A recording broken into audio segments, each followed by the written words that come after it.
Thank you for joining in once again and listening to another episode of the Edible Valley Podcast. I'm chef and host Jonathan Fraser. And I'm your co-host Aaron Howlett. Join us again as we go on another culinary adventure of the Comox Valley and beyond.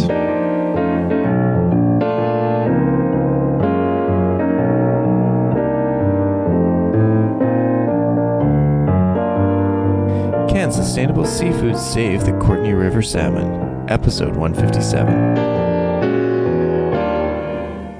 So it's a little bit different for us. We're outside today. We're actually we're on the grounds of what was sort of the beginning of food for me. I cut my teeth, as they say, in I'd done a lot of food in the past, doing restaurants, family restaurants, White's. I used to work for White Spot as a kid, and back over in Vancouver. And then when I came back to the valley, first place I got a job was here at the old house, which is no longer in existence, but this is the grounds that the old house used to be on. Mm-hmm. So it's so full circle for me, coming back to my roots of where I started to learn about food and where things really took off for me, where I started approaching food as much more than just the thing I eat and realized that it was much bigger than that. So we're at Locals. We're at Locals. And they're doing this wonderful fundraiser dinner today. And this is kind of exciting that we get to have a celebrity chef on that we get to talk to. So we have Ned Bell coming in. We're going to have a quick conversation with him about sustainable foods and all the wonderful things that go along with seafood and the oceans.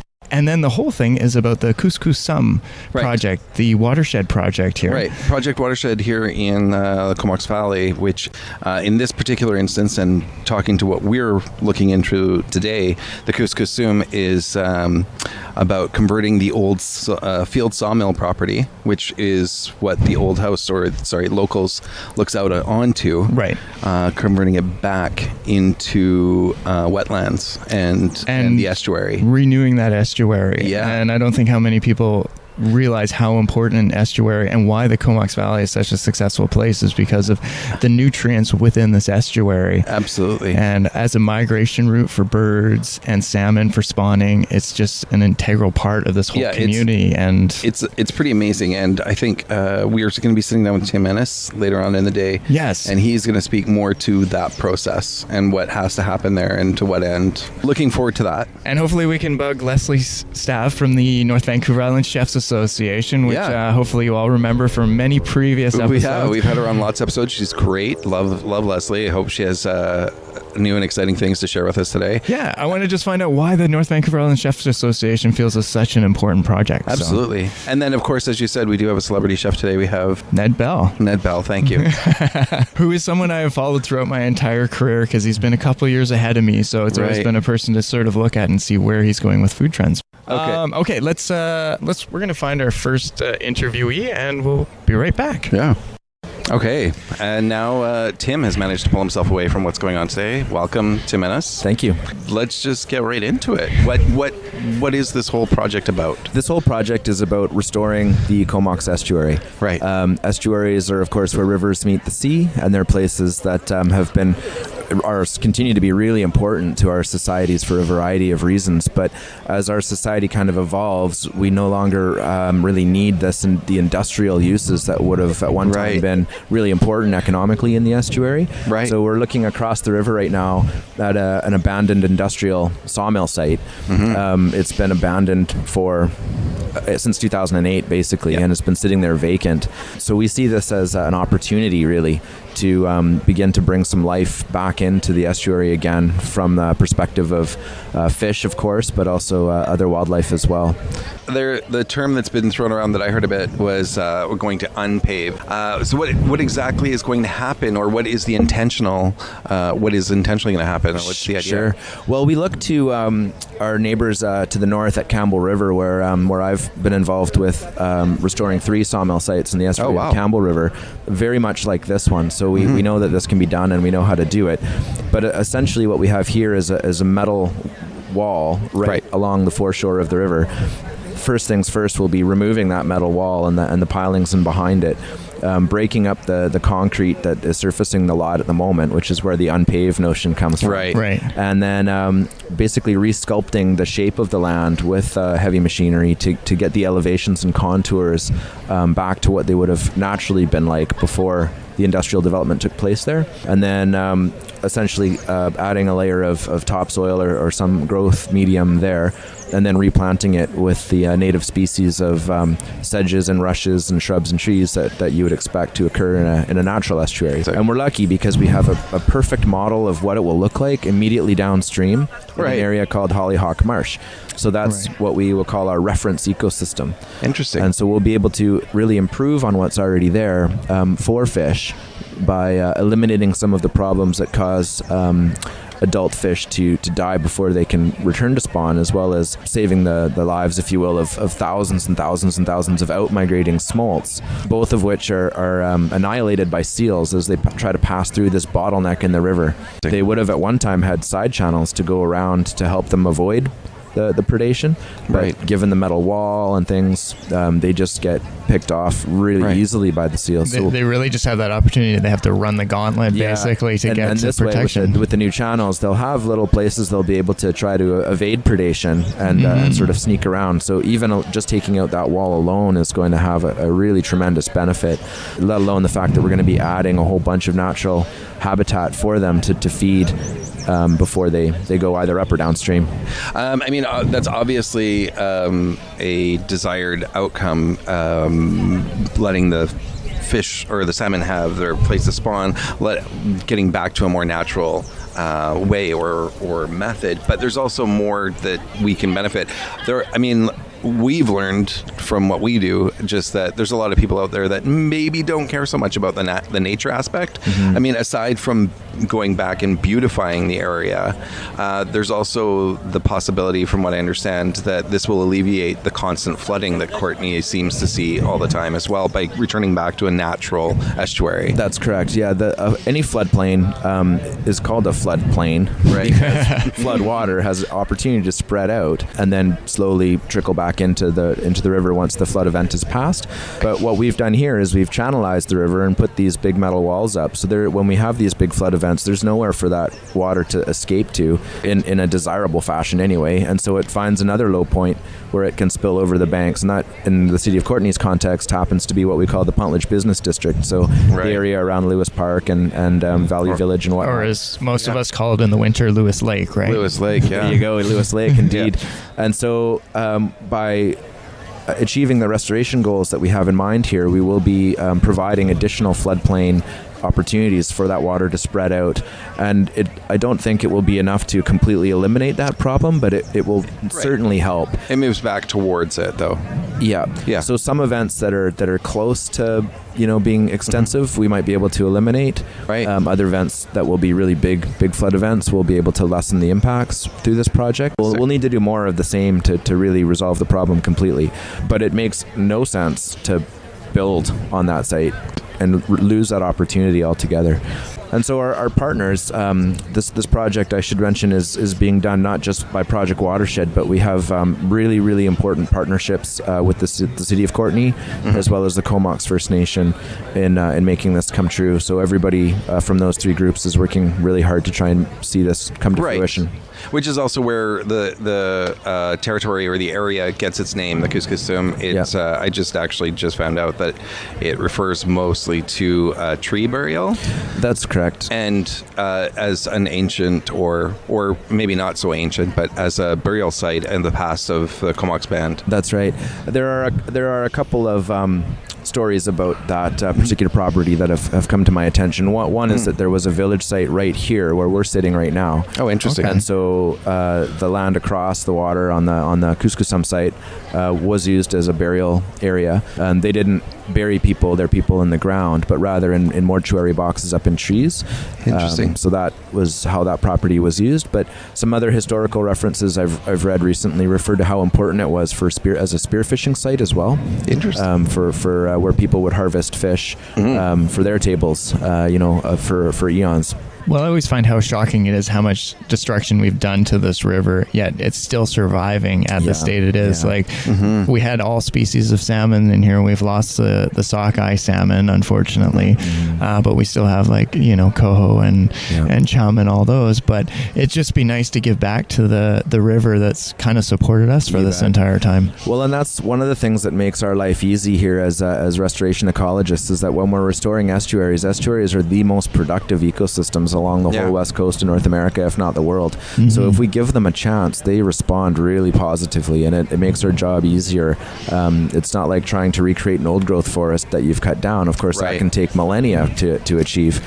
But here with an estuary, once we begin this restoration project in earnest, we're talking about maybe like a 10-year time span before you look back and never be able to tell there was an industrial use on the site previously, which is amazing. It is amazing. And I mean, part of this is bringing everybody some awareness of what this is and what the project is and what you're trying to achieve.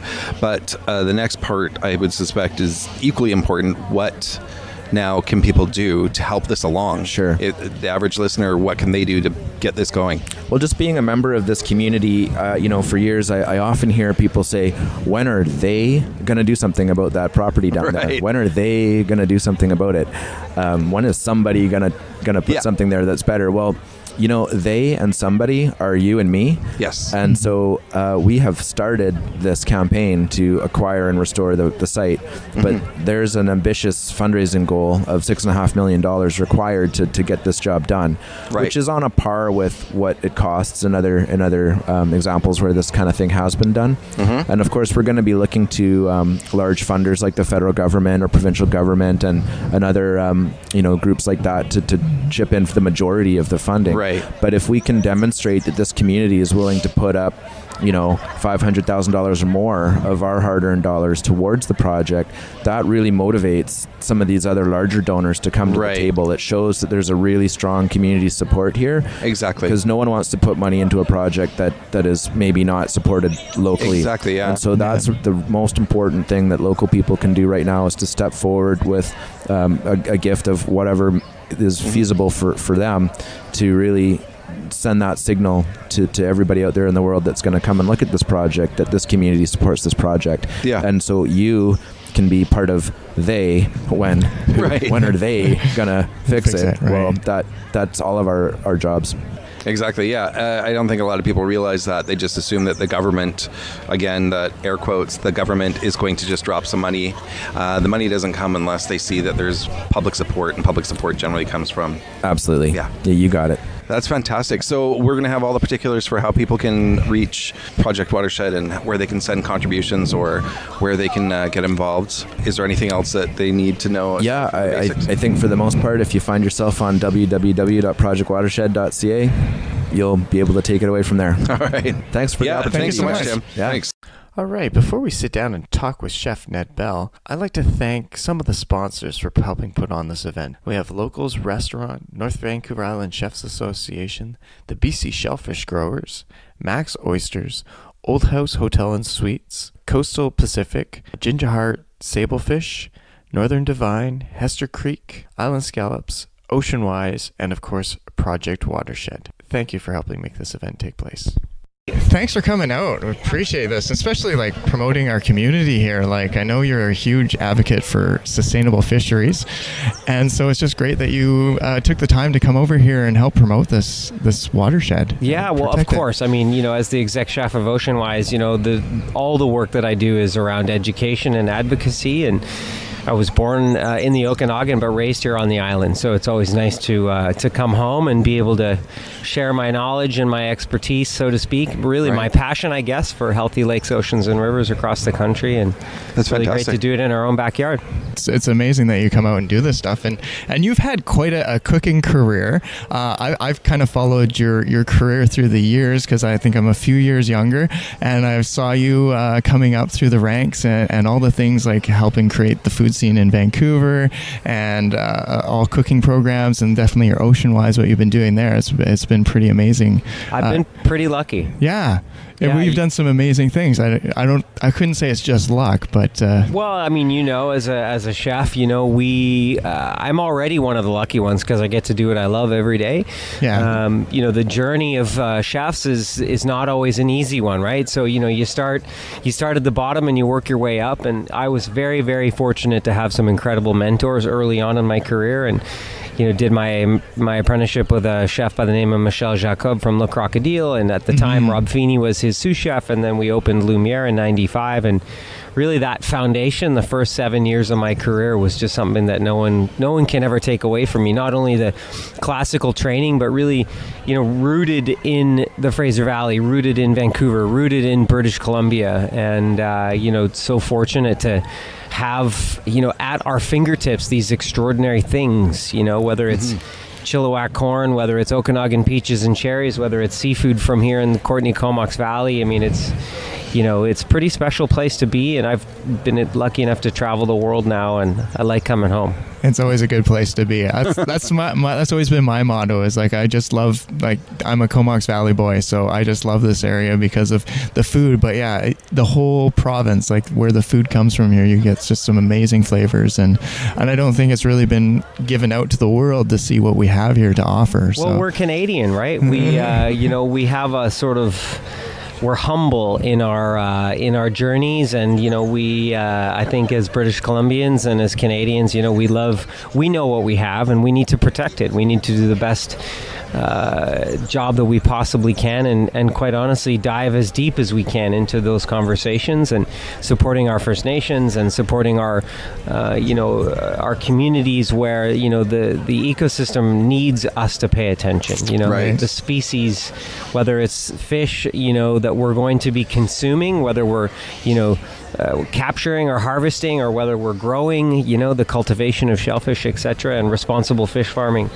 The journey is one that I think we've only been on, really truthfully, for a few short decades, and we need to continue to educate ourselves and then share that knowledge across our industries. John had mentioned to me in preparation for this that you've been involved in protecting, or maybe not just protecting, seafood and seafood culture and the way that seafood's harvested, but making sure those practices are sustainable, making sure that they're done with care and respect. And where did that journey start? I mean, like I mentioned, I was born in the Okanagan, and right. My parents were hydroponic tomato farmers back in the early 70s, and so there was a real connection to, not only growing something from the dirt, but also, looking at technology as a way that we can continue to have secure, safe, delicious food year round. And you now look at how that's of course exploded and continues to evolve. Right. Something that I feel very fortunate to be connected to from my entire life, and then being raised here on Vancouver Island, for the first 10 years of my life. I mean, I was, crunching crustaceans on the shore and whipping bull kelp at my siblings, and right. The ocean became such a magical place. The shore was just something that I have that's so connected to who I am as a person. And then, I found food. Then I found cooking. Then I found that connection between those ingredients and those communities and cultures and people that bring us the food, the artisans, the farmers, the ranchers, etc. And I drew back to my, early childhood and realized that, that food tasted better. And it tasted better when I knew the people that harvested it or that grew it, that had their hands in it. Right. And so I think it was just a natural kind of evolution as a chef most chefs worth their salt know where their ingredients come from. Right. The oceans, unfortunately, because they are so vast, cover 2/3 of our planet, the lungs of our planet, it's hard for us to always know where our seafood is coming from. Right. And, it's easier to go drive to a ranch or a farm. It's much more difficult to see where the fish is coming from. Right. And just understand the whole process of fishing is pretty complex to begin with. It's a real global conversation. We import a lot of fish, we export a lot of fish, we consume some fish, but truthfully, our parents didn't consume a lot of fish that was very good, right? I mean, and what I mean by that is the quality, the care and attention. Only in the last number of decades have we really got very good at harvesting, which of course is a challenge for overfishing. Right. But then the quality of seafood is improved, and also our palates have grown. Right. In North America, we only eat 4 species of fish: some sort of tuna, some sort of cod, some sort of salmon, and by far the most consumed seafood in North America is shrimp. And you can imagine, just within our own Pacific Coast shores, there's hundreds of different things that we could be eating. Absolutely. Yeah. Why are we only eating 4 things? It's because we haven't been exposed to enough.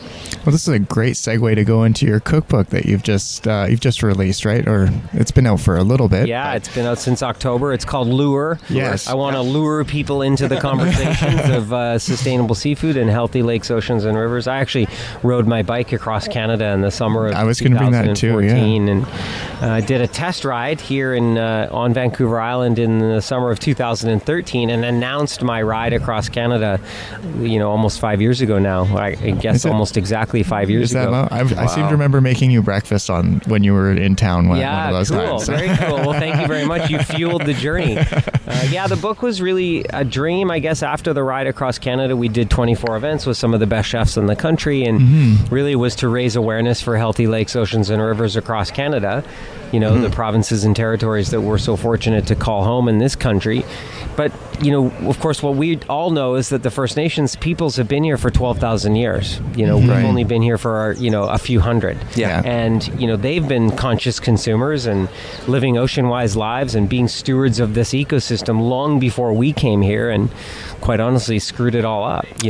Took too much of things. I'm always amazed to look at that and see that now we're looking at their fishing practices that they were doing 1,000 years ago, and we're going, wait, we have to do it that way now to make it sustainable. I have this feeling, this is a prime example. It seems that in past generations we've done our best to show that we have the ability to dominate our environment, and it seems only just now we're realizing that we didn't need to do that, and let's undo some of that and go back to the way where the environment was allowed to be itself. And look at what Mother Nature does to us when we try and dominate her. Right. She dominates us, right? Yeah. Hurricanes, forest fires. Absolutely. The list goes on and on. She's way more powerful than we are. Yes. And we need to do better. Yeah. We need to do more. Absolutely. And I feel as though chefs have a unique opportunity to engage in those conversations.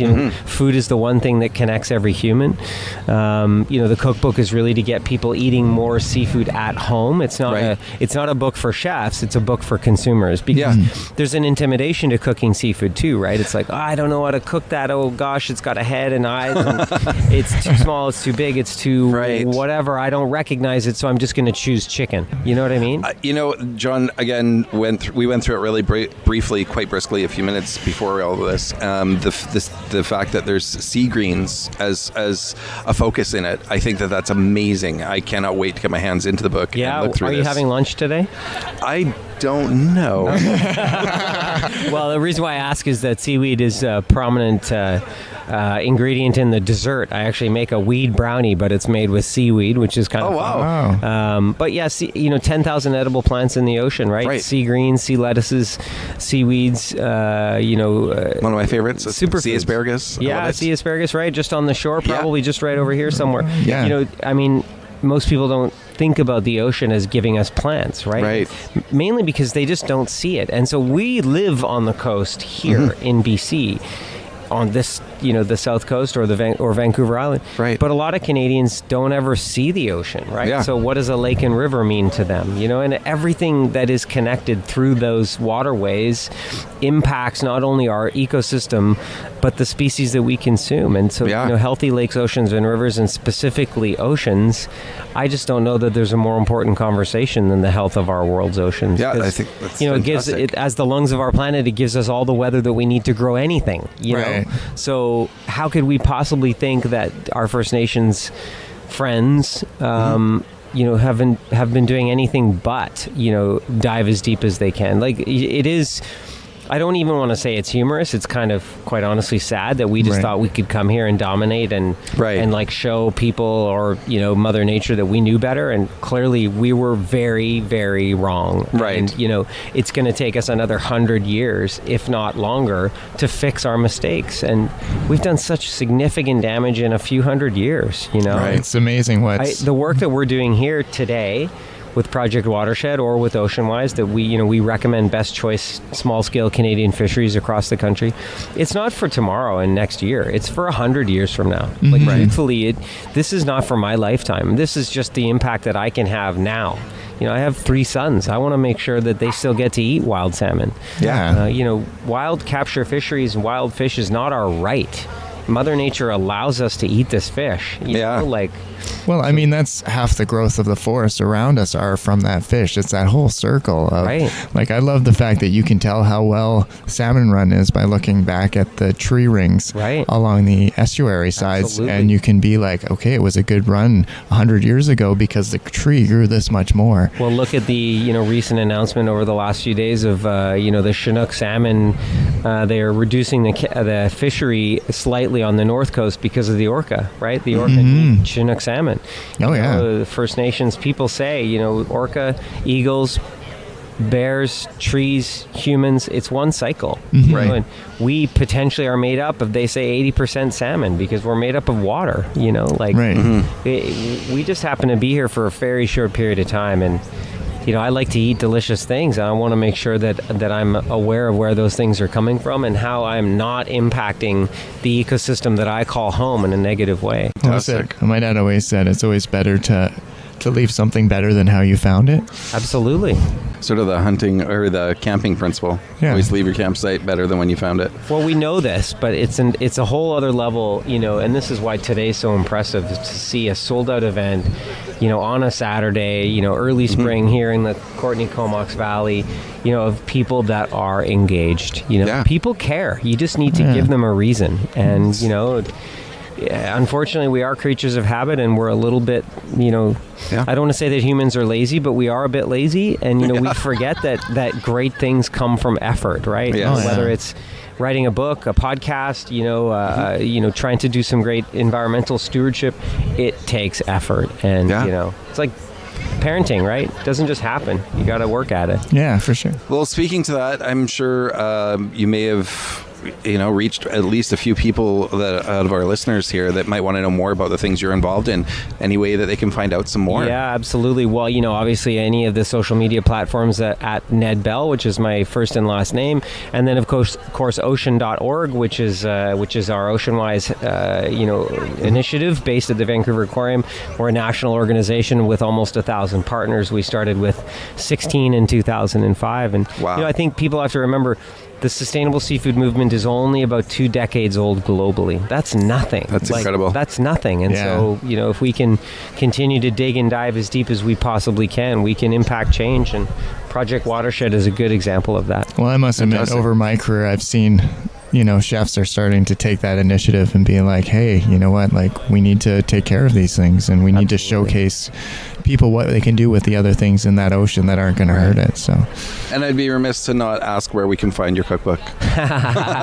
Well, you know, it's funny. Of course, we live in the digital universe, so you can of course find it on Amazon, any local book retailers, and then some of the major retailers nationally, or you can reach out, you know, to me directly, and I can point you in the right direction. Fantastic. Perfect. Well, I know you're really busy, but before you run off here, I was wondering if you can, for the people that have missed it, what's the menu going to be like today? Yeah, well, of course, we want to celebrate all things from the Courtenay Comox Valley, but we also want to, you know, celebrate some global flavors. I call my food globally inspired and locally created, you know, because we have these incredible influences from different cultures. So we've got, we have some wild salmon, we have some oysters, we have a clam chowder, we have a seaweed brownie, we have some sturgeon, we have some sablefish. It's going to be pretty seafood heavy, of course, but we have a kelp scone to go with the clam chowder, which is pretty delicious. So fantastic. And all the recipes, of course, are available in the Lure Cookbook. So excellent. Yeah. Awesome.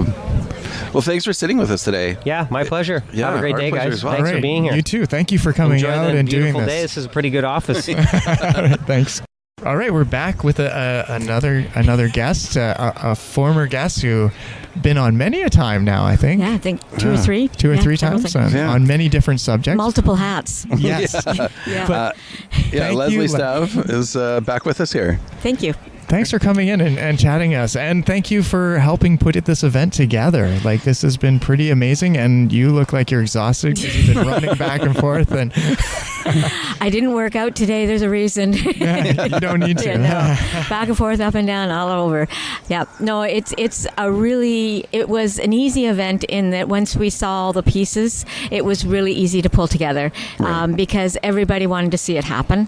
It was just a matter of going, yeah, that's a perfect fit. Like, of course. Right. And so it was something that we had wanted to do for a while, and we couldn't quite figure out where we would fit in with Kus-kus-sum because we're an association of chefs, and how does that fit? Mm-hmm. And Ned Bell is a friend, and also I knew that he had a cookbook. We had wanted to bring him over and do some helping with that, moving his cookbook as well. Mm-hmm. And we sort of thought, well, maybe I should approach him and ask him if it's possible to put the two together.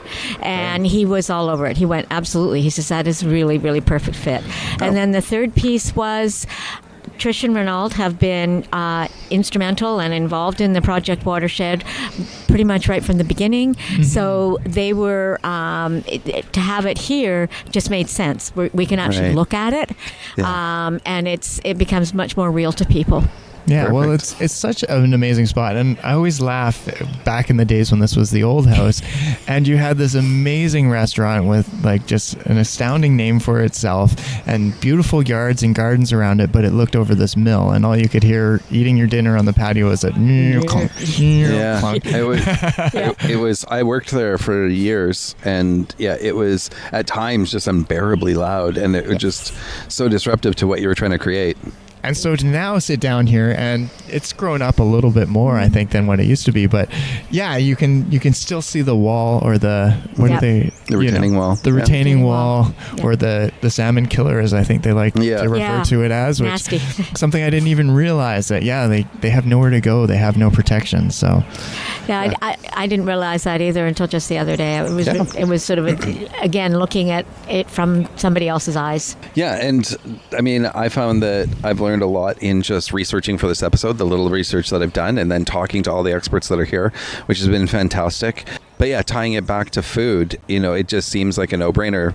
Here is some of the one of the ways that we can enact more sustainable fishery, and what better example of that than here's what we can be eating with Absolutely. that. Yeah. No, it was nice to feel like it was going to make sense. It wasn't just, and then that's why it was nice to be able to bring Ned in, and the fact that he was enthusiastic, because that was the kind of the linchpin that really brought it together and meant, okay, now this works, and it works on a lot of different levels. Yeah. And there's a lot of different things that people are going to take away from it, not just one piece. Yeah. And again, in that little bit of research, Trisha and Ronald have been involved for quite some time, I've noticed. I just noticed that anything that I looked into back over the years, they seem to be attached to it. So it is truly like it's wonderful that they've been able to put so much of themselves into it and the effort, and then be able to have a payoff like this. And hopefully, to the end of that, it does bring some, if not awareness, then at least some contributions to help this all happen. I think they also have a very practical reason besides the view and all that sort of thing. I mean, we've all seen that, when music has come down on the water and that sort of thing, and just opening it up. But also we've all been here when it's been flooding, and it's their doorstep. Years ago, I used to own a piece of property on this river. Not even that many years ago, 10 years ago, not even. And it was funny because when the flooding did start to increase, because it definitely had a step where it went from the common, flooding or the common high waters to the point where it was pretty excessive. And yeah, there was many times that my lower deck was almost shorn right off the building. Right. With the raising waters. It was getting crazy. And I thankfully, 10 years later, have no idea if they still have the same issue. Not my problem anymore. Yes. That's pretty much the way that most people who do sort of leave those sort of situations find it's like, Yeah. Right. Yeah. And while we've got you here, I mean, I'm sure John has other things he wants to ask you, but you do seem to be quite involved community-wise, community-oriented, throwing your support behind worthwhile causes. Do you have other things coming up? Sort of switching gears to you, sorry. Didn't mean to put you on the spot there. Okay. Well, actually, this 3-week period, I'm not sure I'm going to make it home. We have the Chefs Association has its installation event, and we give up scholarships on Monday, so that Monday evening it's going to be at Wayward. So we've got an event there. Next Saturday, we are going to be at the Farmers Market doing Food Fest. Oh, wow. Yeah, why not? Really? Not doing anything else, yeah. Wes Erickson will be there, and Xavier Bobet. They're both going to be anchoring it with me. So Great. That's something to look forward to, that we're going to be doing strawberries and different greens and things like that. Perfect. And then, of course, there's Shellfish Festival. Of course, just right around the corner. Then, just kind of keep right on going.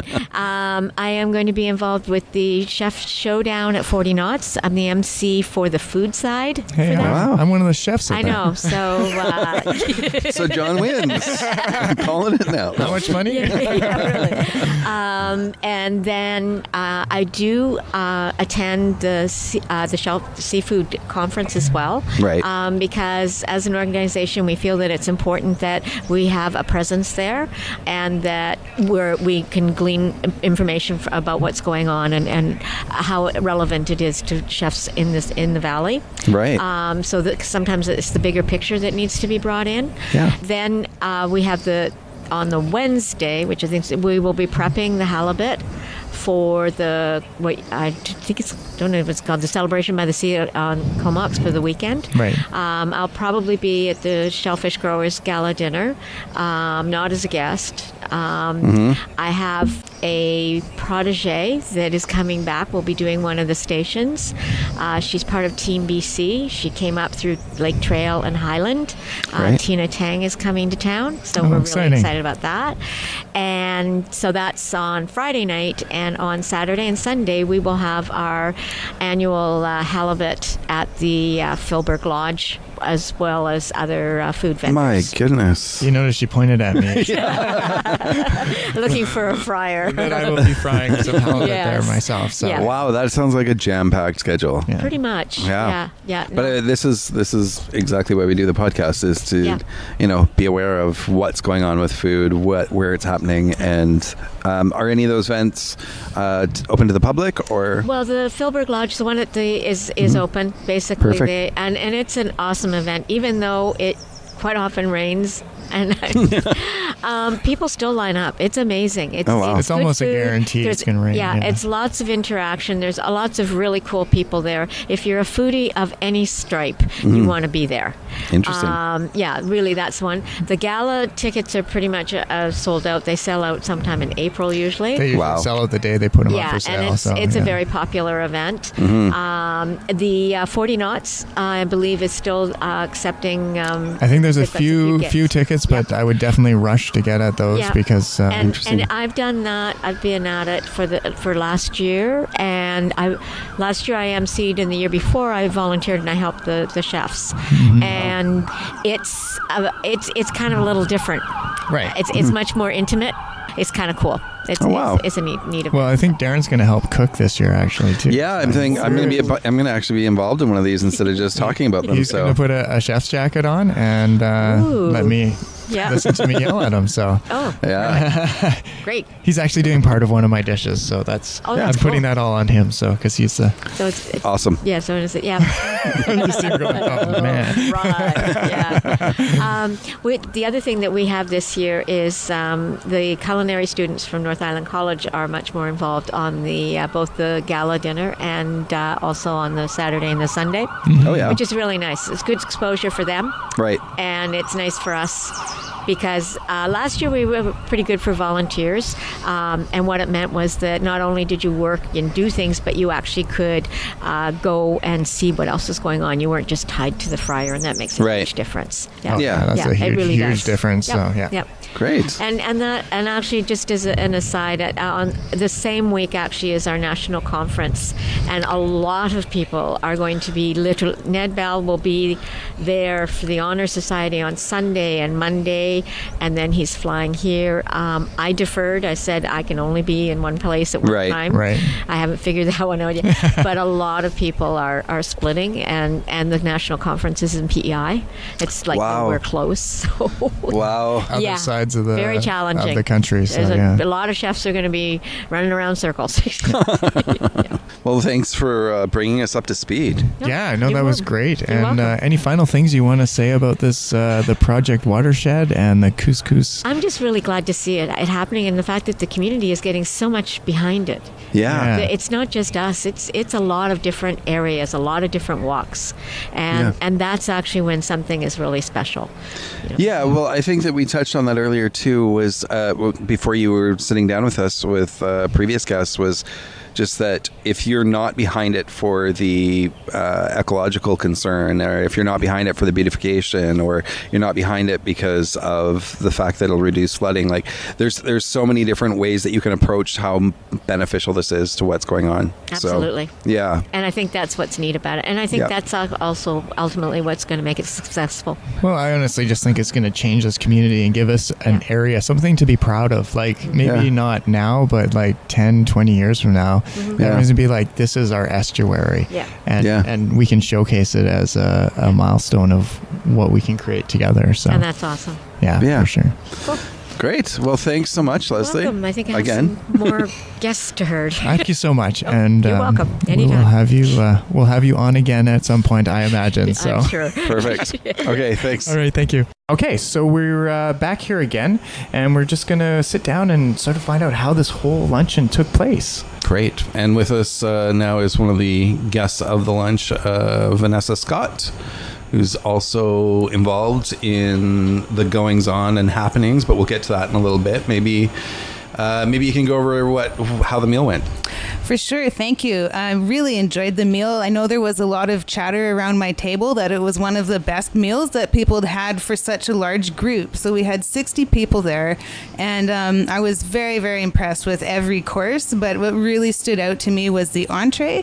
So that was sturgeon, and we learned about this was from the only producer of farm sturgeon here in Canada that's organic, and that comes from the Sunshine Coast. So it was really neat to enjoy the meal, which was served impeccably, but then also at the same time Ned was using that as a chance to talk about how we need to be more aware of where our food comes from, and to make sure that those seafood choices are sustainable. So it was neat to find out about sustainable aquaculture options as well. Great. Sort of showcasing what's in this general area. Definitely. It's not that just an hour ferry ride away, basically. Yeah, and I know too, like our soup, our chowder that we started with, we had local clams, I believe, and I know all the appetizers as well on the lawn when we were out looking across to the Kus-kus-sum site. That's right. We didn't even have a chance. Like everyone That's went around right. with a whole I saw bunch some of lingcod. canopies. I saw some lingcod going around. There's some great stuff there. Yeah, some really good oysters as well. I think that's how I ran into you, is you had something in your hand and then someone ran up to you and said, oh, you got to try this, the lingcod, I think That's it was. right. And you're like, oh, okay.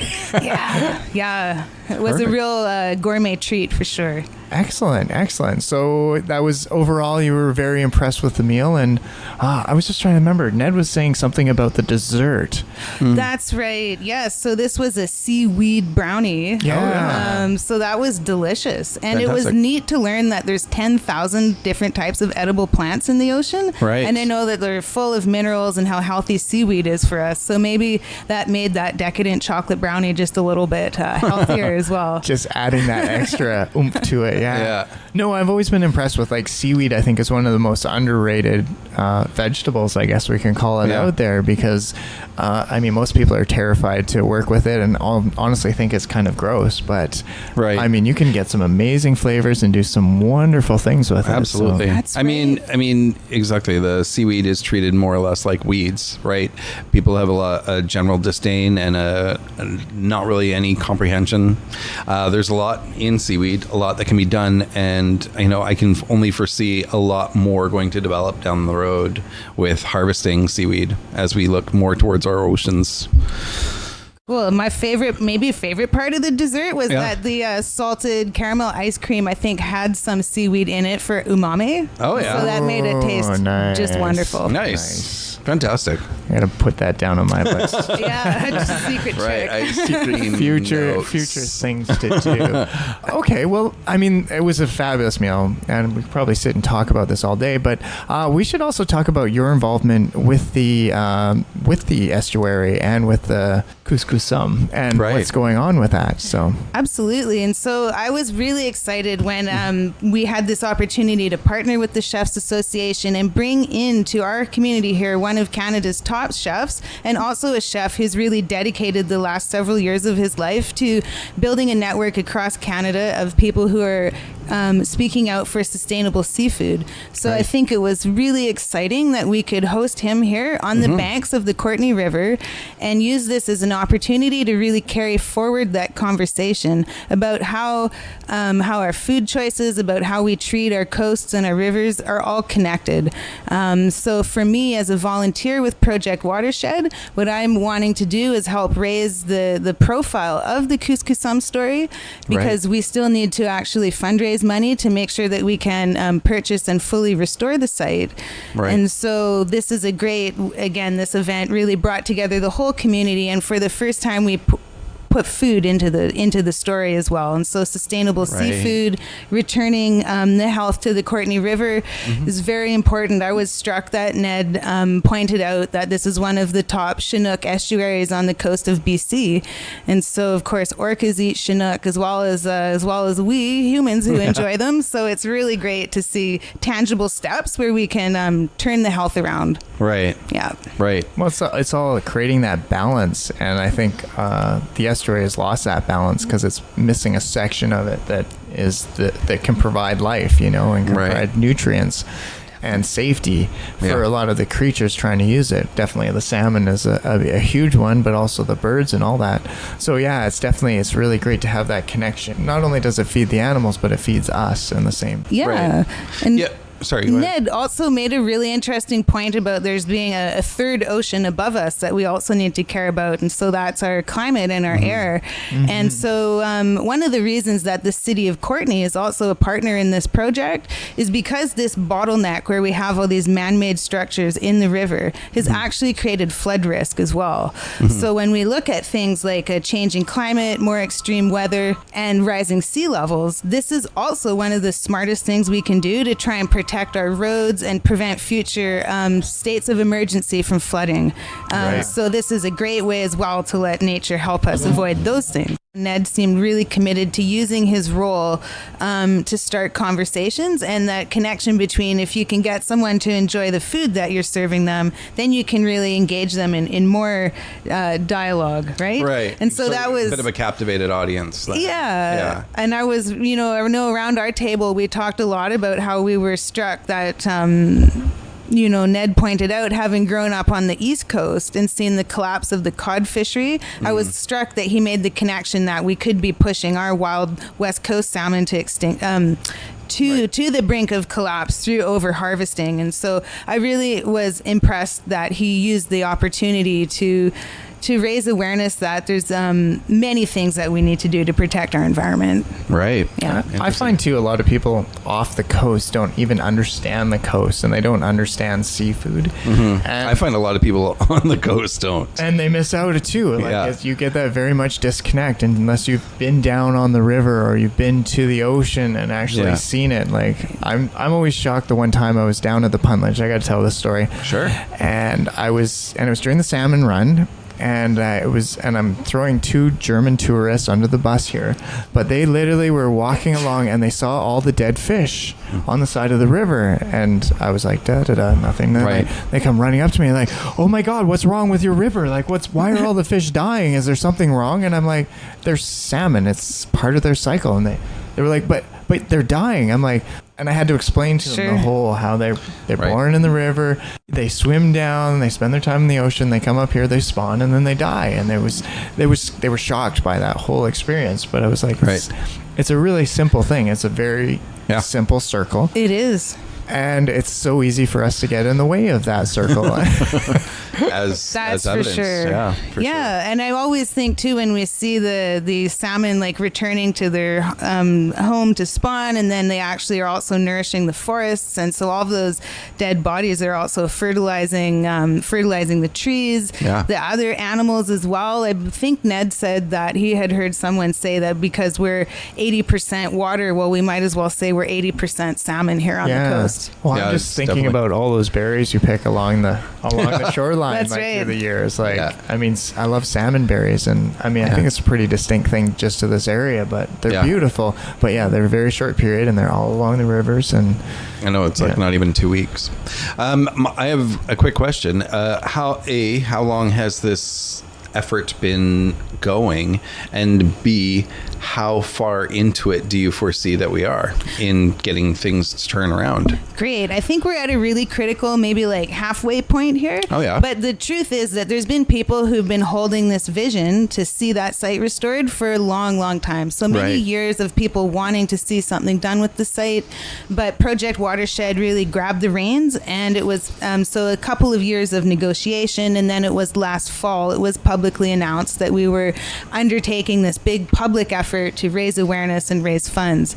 So I believe the next big deadline for that fundraising effort is coming up next month in June. Oh, wow. And we're on target, but it's really critical that we meet that target of raising $500,000 from the local community, because then that's going to go show to the other levels of government too that the people here really want this to happen, and to get investments from elsewhere. So we're right in the midst of this fundraising period. Once that comes to a close, I believe in 2019, then we would undertake that period of actually restoring the site. So once it's purchased, then a big effort there to peel back all that concrete. It's almost 4 hectares, and in some cases it's a foot thick. So it's going to be quite an undertaking to basically get that up, recontour the landscape, and then ultimately put back some vegetation and make all these side channels where the salmon will be able to hide and do their natural life cycle and get away from those remove that seals. What they call the killing wall, the salmon killing wall, the infamous wall. I didn't realize that it's that it's only been that long, and B, that it's that close to getting to that target mark. I thought this was a much longer sort of endeavor, that there was years yet to come, but the result could be right around the corner, but as long as everybody digs in. That's exactly right. Literally digging in. And it'll be great, because the very last step, once that pavement's up, the last step will be to pull out that corrugated metal wall. And then when that happens, the tide will be able to flow over this piece of land for the first time in 75 years. Wow. So that'll be a really powerful moment. Big one. Absolutely. Just wash it out. Just start that erosion happening right away. So how did you get involved with all of this? Well, I grew up on the coast. I love our oceans. I've been a passionate advocate here in the Comox Valley for our waterways for the last couple of years. And so I just really see this as an opportunity to bring together my passion and my skills for storytelling and try to help my community. And so I'd really like to be able to look back in the future and see this transformation happen on our riverway, and know that I played a part in that. I definitely, the call to action too. This was all in my periphery until we started really getting into this, and I absolutely feel like how important this is, and how much, I definitely want to be involved in part in whatever it takes to get that to happen. Cool. So I can only hope that maybe we inspire a few other people, if anything, with the podcast here. here. Yeah. Great. Well, I'm going to be working to help spread the word and share this story.